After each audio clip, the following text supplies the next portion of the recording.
So for that purpose, I have with me now Kunal Arora. He's a joint partner with Lakshmi Kumaran and Sridharan attorneys, to bring forward to you all the legalities associated with buying a property, home or vehicle via auction. So Kunal, thank you so much for joining us today on ET Now.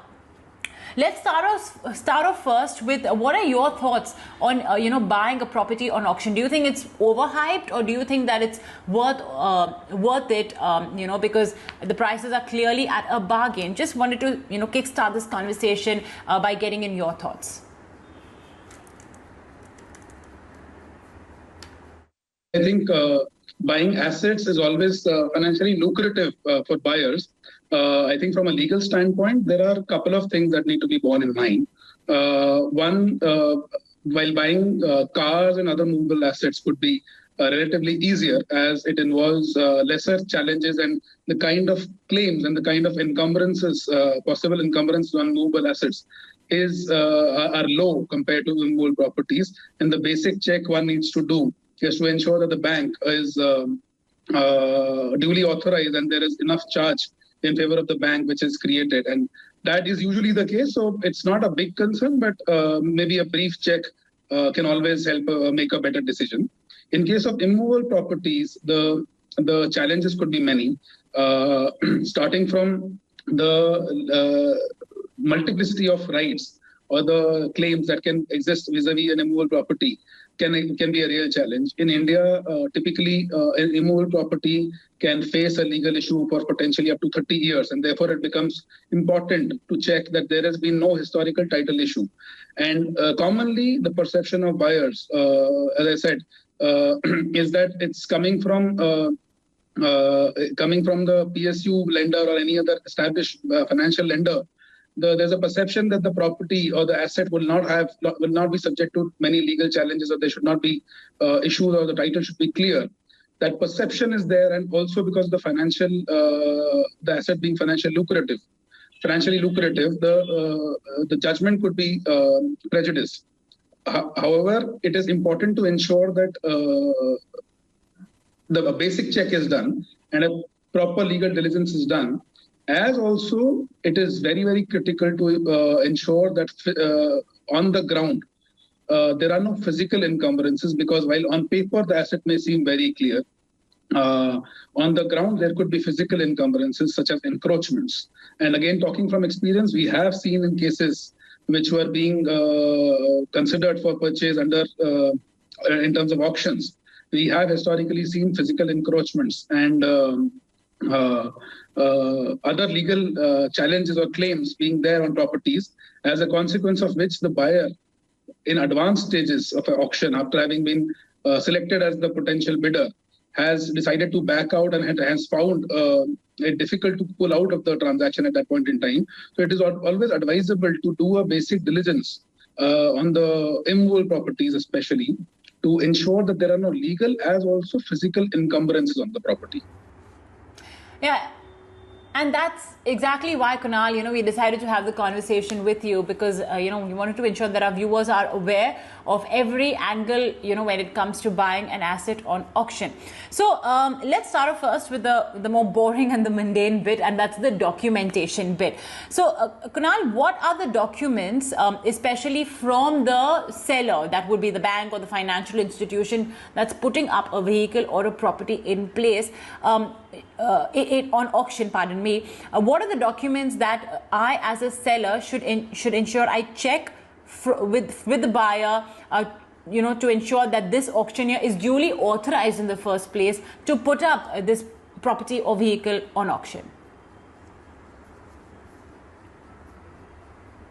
Typically, the lender or the person who's enforcing the charge would have possession of all title documents, the entire title chain documents in case of immovable property, and in case of a movable asset, the immediate ownership document.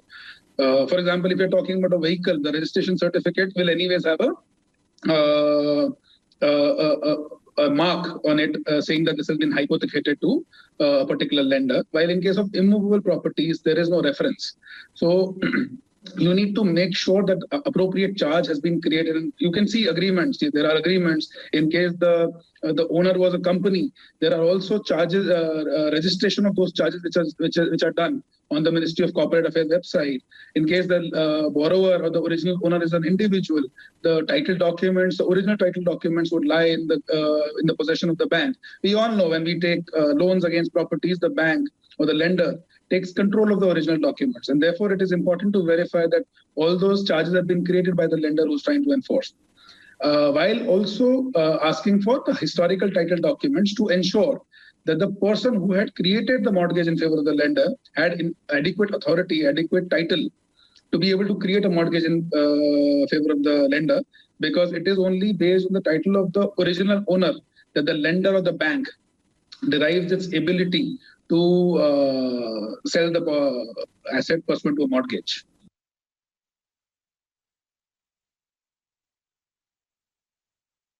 Right. Okay. So that's in terms of documentation. You mentioned that buyers of auction properties are not consumers and therefore can't go to consumer court. Usually, if I would buy something and I find it defective, I have the right to go to a consumer court. If I am buying a property from a developer, I am well within my rights to still go to a consumer court. Of course, now it's a different thing that we have a separate court, the RERA court itself established. But yeah, essentially, these people who are buying these properties on auction are buying it on an as-is basis. So whatever the condition of the property is, now it's your headache. You have to take care of it. In case of a property, of course, it may be moles, leakage, whatever it is. In case of a vehicle, dents, scratches, so on and so forth. So do you think that could perhaps add to the riskiness of this entire auction purchase proposition?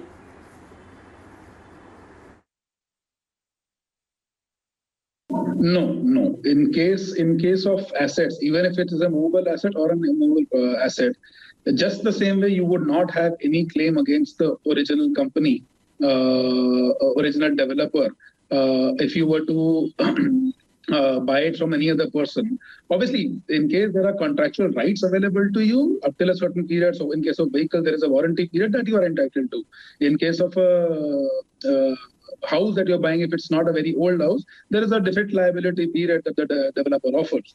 But more often than not, these are relatively short periods, especially in case of immovable properties. And beyond that period, typically you would, even if you were to buy any asset in the secondary market, you would not have any such right against the person who had the original company or the developer who had sold that asset to the erstwhile owner. And therefore, there is no and even in case of auctions, the lender or the bank, which is auctioning the property, the asset, is not really offering any goods or service to a consumer, and therefore there is no deficiency of service that can really be claimed against that action. And thus, an action under the Consumer Protection Act or any other law protecting the interests of the consumers will not be available to a buyer under an auction.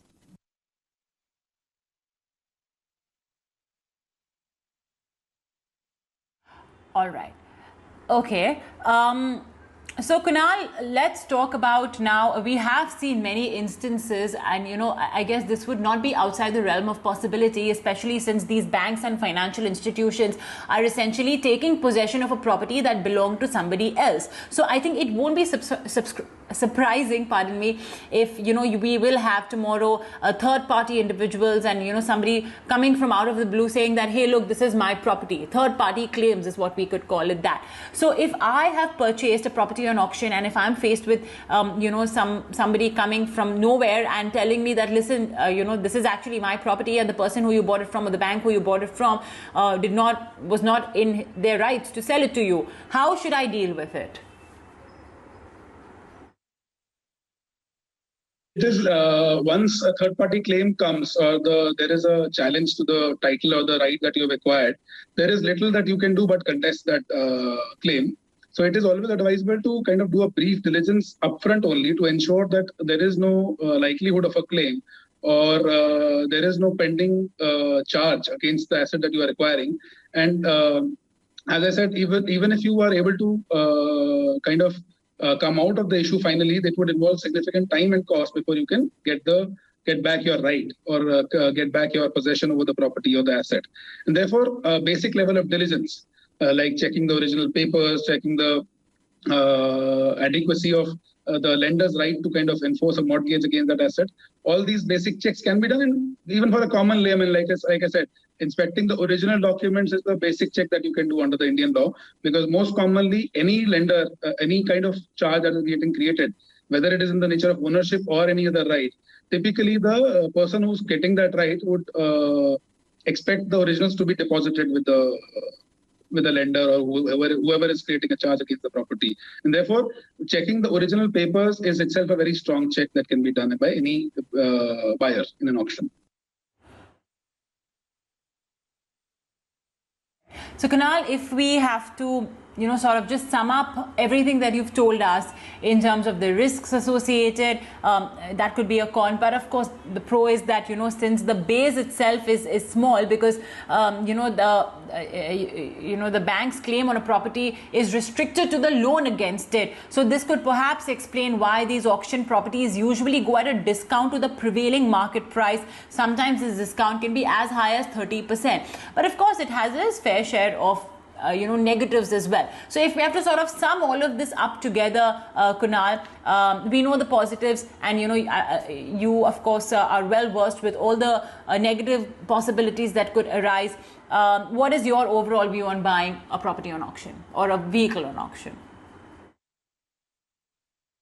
I think the assets that come under auction are very financially lucrative, and subject to these basic checks being done, there is no large issue that I see as part of this exercise, and therefore it is advisable to keep a lookout for these assets, while also doing the basic diligence, and also checking physical condition of the asset is very important. These basic checks are not very complicated to kind of undertake.